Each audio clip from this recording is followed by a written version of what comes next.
Hi there, I am James LaVeck, and this is Life After Losses. This is a place where I share my thoughts as a double widower and what it means to live our lives after a loss. Now, I think a lot of people spend years waiting for happiness to arrive in some big, permanent way.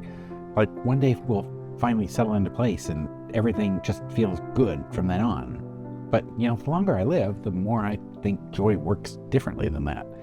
And today I want to talk about the difference between joy and happiness and why some of the most meaningful moments in our lives don't always look important while they're happening. And this is entry 284, the difference between joy and happiness. So let's get into it. Now, I used to think happiness was supposed to feel bigger than it actually does. Bigger, louder, more obvious. Like someday you'd arrive at this version of your life where everything finally clicks into place and you just stay there permanently, consistently happy, like you unlocked something everyone else was still trying to reach. And I think a lot of us grow up carrying that kind of an idea. This happiness is a destination, a reward that's waiting for us once things go right. And maybe that's part of why so many people feel like they're failing at it, because real life doesn't work that way.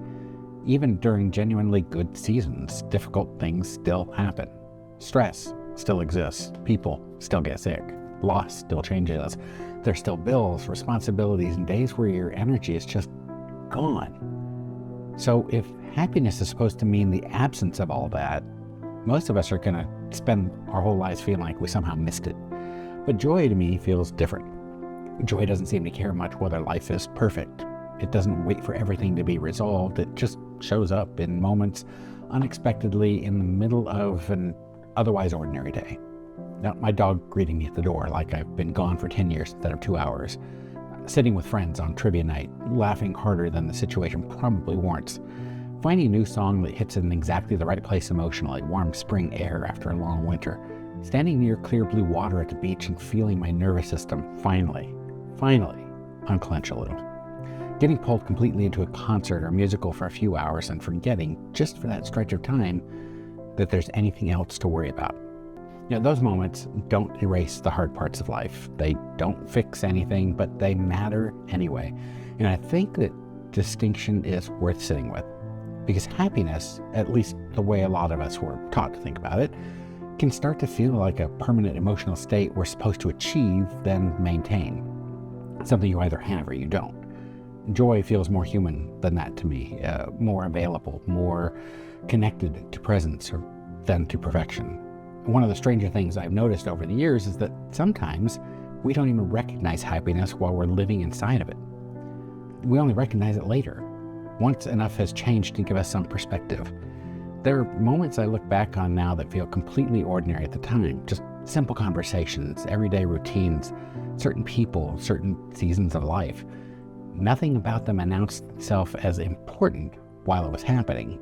And yet, after loss, after change, after enough time passing, I found myself looking back thinking, that was actually a really beautiful part of my life. I just didn't fully know it yet.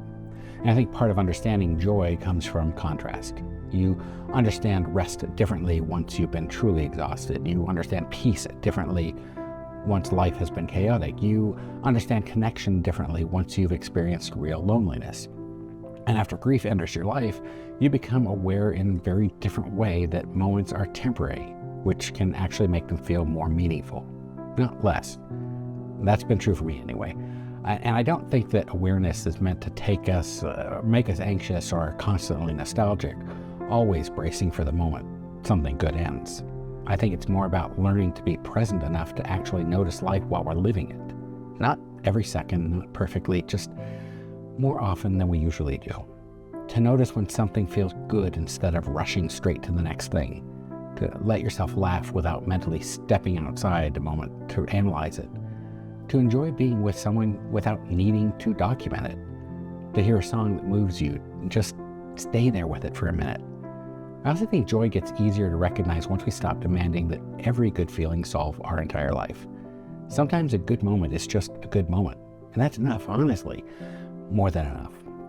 And maybe happiness was never really the finish line we were taught to chase. Maybe it's something a little quieter than that, built from smaller moments of aliveness, connection, presence, laughter, music, friendship, creativity, and love that shows up along the way. Not constantly, not perfectly, but genuinely. And maybe part of living fully after loss is simply this: allowing yourself to realize that joy still belongs to you too. Now it's your turn.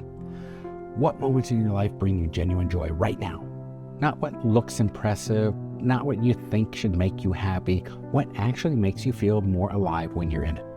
And looking back, are there moments that seemed completely ordinary at the time but feel much more meaningful now? And if you're comfortable sharing, I'd love to know. Thanks for watching.